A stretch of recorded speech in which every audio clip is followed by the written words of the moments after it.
আসসালামু আলাইকুম। সংবাদে আপনাদের সবাইকে স্বাগতম জানাচ্ছি আমি নাফিসা। শুরুতে সংবাদ শিরোনাম। প্রথমেই জানিয়ে দিব হত্যার চেষ্টার গুলির সঙ্গে ইরানের সম্পৃক্ততা রয়েছে বললেন মার্কিন প্রেসিডেন্ট ডোনাল্ড ট্রাম্প। এরপরেই জানিয়ে দিব সুযোগে ট্রাম্পের মন জয় করার চেষ্টা মোদি। গুলির ঘটনাকে কেন্দ্র করে ট্রাম্পকে মোদির বার্তা। তারপরেই জানিয়ে দিব ইরান যুক্তরাষ্ট্র যুদ্ধবিরতির ভেস্তে গেল দ্বিতীয় দফার সংলাপ। সর্বশেষ জানিয়ে দিব ফ্রান্সের পারমাণবিক বিমান মোতায়েন, রাশিয়ার কঠোর সতর্কবার্তা।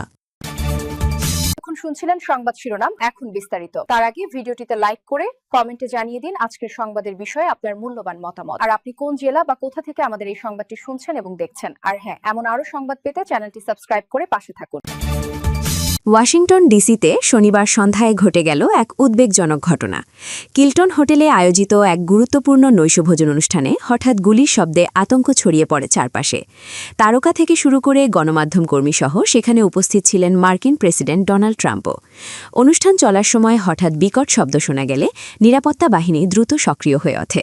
তারা প্রেসিডেন্টকে ঘিরে ফেলে এবং অল্প সময়ের মধ্যেই নিরাপদ স্থানে সরিয়ে নেয়। একই সঙ্গে ফার্স্ট লেডি মেলানিয়া ট্রাম্পকেও নিরাপত্তার মধ্যে নেওয়া হয়।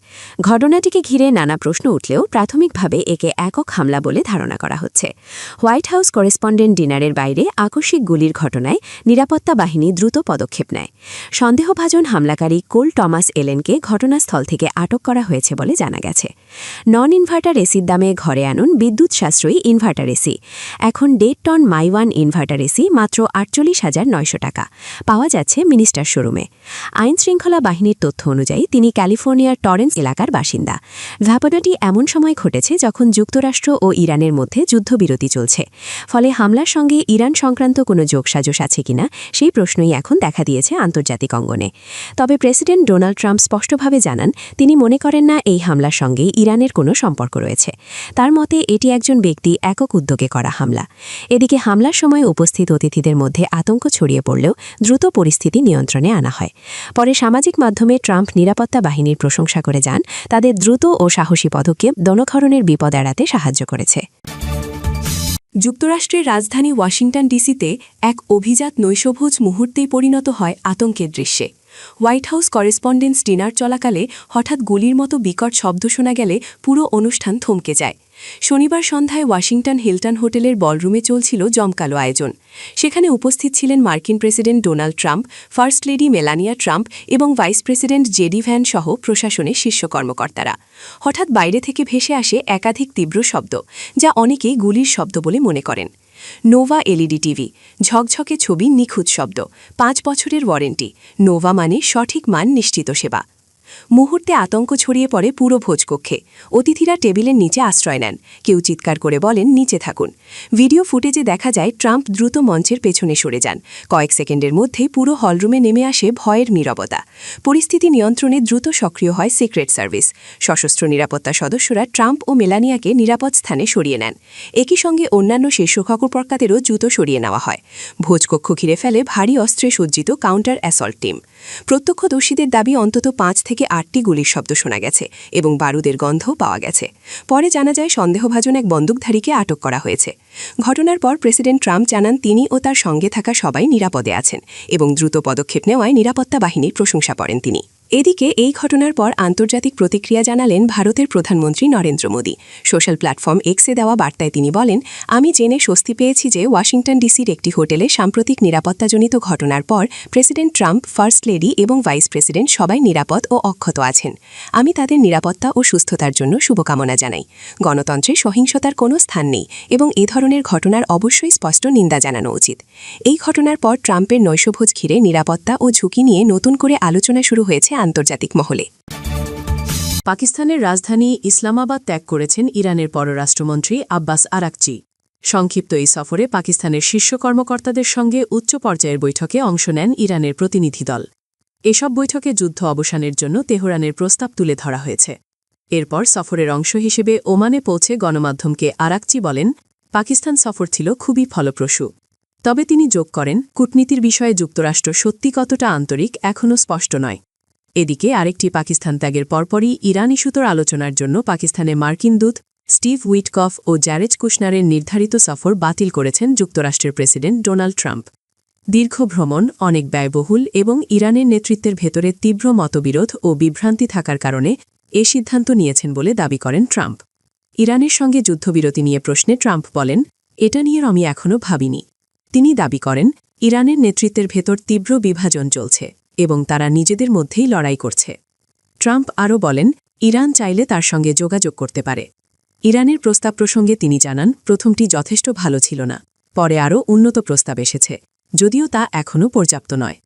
আর একটি সফরের পরপরই পাকিস্তানের প্রধানমন্ত্রী শাহবাজ শরীফ জানিয়েছেন, ইরানের প্রেসিডেন্ট মাসিউদ পেজেশকিয়ানের সঙ্গে তার উষ্ণ ও গঠনমূলক ফোন আলাপ হয়েছে। সামাজিক মাধ্যম এক্সে দেওয়া এক পোস্টে তিনি বলেন, মধ্যস্থতার প্রচেষ্টায় তেহরানের ধারাবাহিক অংশগ্রহণ, বিশেষ করে প্রধানমন্ত্রী আব্বাস আরাকচির সাম্প্রতিক সফর প্রশংসনীয়। তিনি আরও জানান, বন্ধু ও অংশীদারদের সহযোগিতায় পাকিস্তান সৎ ও নিরপেক্ষ মধ্যস্থকারী হিসেবে কাজ চালিয়ে যেতে প্রতিশ্রুতিবদ্ধ। প্রতিনিধি পাঠিয়ে ইরানের সঙ্গে বৈঠকের বিষয়ে আগ্রহ দেখালেও তেহরানের প্রধান দাবিগুলোকে ক্রমাগতই উপেক্ষা করে যাচ্ছে যুক্তরাষ্ট্র ইসরায়েল। ইরানের সঙ্গে যুদ্ধবিরতির অন্যতম শর্ত ছিল লেবাননে ইসরায়েলের হামলা বন্ধ করা, কিন্তু ইসরায়েল দক্ষিণ লেবাননে হামলা অব্যাহত রেখেছে। গতকাল ইয়াহমুর আল শাকিব শহরে হামলায় অন্তত 4 জন নিহত হয়েছেন। ইসরায়েলের প্রধানমন্ত্রী বেনিয়ামিন নেতানিয়াহু বলেছেন, হিজবুল্লাহর সঙ্গে যুদ্ধবিরতির সময়সীমা 3 সপ্তাহ বাড়ানো হলেও লেবাননে তাদের বাহিনীর পূর্ণ স্বাধীনতা রয়েছে। পাল্টা হামলা চালাচ্ছে হিজবুল্লাহ। প্রেসিডেন্ট ট্রাম্পও ইসরায়েল লেবাননের মধ্যে একটি 10 দিনের যুদ্ধবিরতি ঘোষণা করেছিলেন। ইসরায়েল সেটিও মানছে না। এ নিয়ে ইরানে অসন্তোষ আছে। পাশাপাশি বিশ্বব্যাপী জ্বালানি তেল সরবরাহের গুরুত্বপূর্ণ নৌপথ হরমুজ প্রণালী অবরোধ করে রেখেছে যুক্তরাষ্ট্র। এ নিয়ে ক্ষোভ আছে ইরানের। দেশটির কর্মকর্তা বলেছেন, হরমুজ পুরোপুরি উন্মুক্ত করেই সংলাপে আসতে হবে। অপরদিকে যুক্তরাষ্ট্র বলছে, হরমুজ আগের মতো উন্মুক্ত করে দিতে হবে। এদিকে ইরানের ইসলামী বিপ্লবী গার্ড বাহিনী জানিয়েছে, যুক্তরাষ্ট্রের সঙ্গে যুদ্ধে হরমুজ প্রণালী নিয়ন্ত্রণ করাই তাদের চূড়ান্ত কৌশল। রাশিয়ার পারমাণবিক হুমকির মুখে এবার ফরাসি নিউক্লিয়ার ছাতার নিচে জড়ো হচ্ছে ইউ দেশগুলো। কিন্তু ম্যাখোর এই সাহসী পরিকল্পনা কি নিরাপত্তা নিশ্চিত করবে, নাকি পুরো মহাদেশকে বানাবে ক্রেমলিনের লক্ষ্যবস্তু? এই নিয়ে উঠছে নানান প্রশ্ন। ইউরোপ কি তবে নিজেরাই বিপদ ডেকে আনছে? আরও জানাচ্ছেন সাদিয়া সিদ্দিকা। ইউরোপের আকাশে এখন আর শুধু কূটনীতির আনাগোনা নেই, বরং সেখানে জমাট পাচ্ছে পারমাণবিক যুদ্ধের আশঙ্কাজনক মেঘ। ফ্রান্সের প্রেসিডেন্ট এম্যানুয়েল ম্যাগো সম্প্রতি ইউরোপীয় মিত্রদের ভূখণ্ডে ফরাসি পারমাণবিক সক্ষম বোমার বিমান মোতায়েনের যে পরিকল্পনা করেছেন, তা ক্রেমলিনকে ক্ষুব্ধ করে তুলেছে। রাশিয়ার পক্ষ থেকে দেওয়া হয়েছে কড়া হুঁশিয়ারি। ইউরোপীয় দেশগুলো যদি ফ্রান্সের এই পারমাণবিক ছাতার নিচে আশ্রয় নেয়, তবে যুদ্ধের সময় তারা সরাসরি রাশিয়ার সামরিক লক্ষ্যবস্তুতে পরিণত হবে।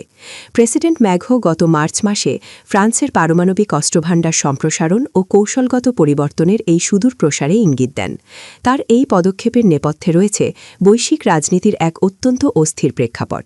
বিশেষ করে যুক্তরাষ্ট্রের প্রেসিডেন্ট ডোনাল্ড ট্রাম্পের ন্যাটো নিয়ে কঠোর সমালোচনা এবং সাম্প্রতিক হুমকির প্রেক্ষাপটে ইউরোপের নিরাপত্তা নিয়ে ইউ নেতাদের মধ্যে গভীর উদ্বেগ সৃষ্টি হয়েছে। ওয়াশিংটনের ওপর অতি নির্ভরশীলতা কমিয়ে নিজেদের প্রতিরক্ষা কাঠামোকে আরও সংহত করতে ফ্রান্স এই পারমাণবিক অংশীদারিত্বের সাহসী প্রস্তাব সামনে এনেছে। বর্তমানে Britain, Germany, Poland, Netherlands, Belgium, Greece, Sweden ও ডেনমার্কের মতো গুরুত্বপূর্ণ মিত্রদেশগুলোর সঙ্গে এ বিষয়ে নিবিড় আলোচনা চলছে বলে জানিয়েছে ম্যাগো। তার মূল লক্ষ্য হল সংকটের মুহূর্তে এসব দেশে ফরাসি পারমাণবিক সক্ষম কৌশলগত বিমান মোতায়েনের মাধ্যমে একটি সমন্বিত প্রতিরক্ষা দেয়াল গড়ে তোলা। কোয়ালিটি সম্পন্ন আন্তর্জাতিক মানের steel bar CSRM committed steel. তবে মস্কো এই উদ্যোগকে কেবল ন্যাটো শক্তি বৃদ্ধি হিসেবে দেখছে না, বরং একে রাশিয়ার জন্য একটি গুরুতর কৌশলগত হুমকি হিসেবে চিহ্নিত করেছে। রাশিয়ার উপপররাষ্ট্রমন্ত্রী আলেকজান্ডার গ্রুস্কো অন্তত সরাসরি ভাষায় সতর্ক করে বলেছেন, ন্যাটোর পারমাণবিক শক্তির এই অনিয়ন্ত্রিত বারবার্তা রাশিয়াকে তাদের সামরিক লক্ষ্যবস্তুর তালিকা নতুন করে পর্যালোচনা করতে বাধ্য করবে। গ্রুস্কোর দাবি, মিত্রদের নিরাপত্তা জোরদারের কথা বলা হলেও বাস্তবে এতে ওই দেশগুলোর ঝুঁকি আরও বাড়বে। কারণ ফ্রান্সের পক্ষ থেকে কোনো শক্তিশালী নিরাপত্তা নিশ্চয়তা দেওয়া হচ্ছে না, বরং এই মোতায়েন বাস্তবায়িত হলে সংশ্লিষ্ট দেশগুলো রাশিয়ার পাল্টা হামলার প্রাথমিক লক্ষ্যবস্তুতে পরিণত হওয়ার ঝুঁকিতে পড়বে। বিশ্ব এখন এমন এক সন্ধিক্ষণে দাঁড়িয়ে যেখানে পারমাণবিক যুদ্ধের লাগাম টানার মতো কোনো কার্যকর কাঠামো অবশিষ্ট নেই বললেই চলে।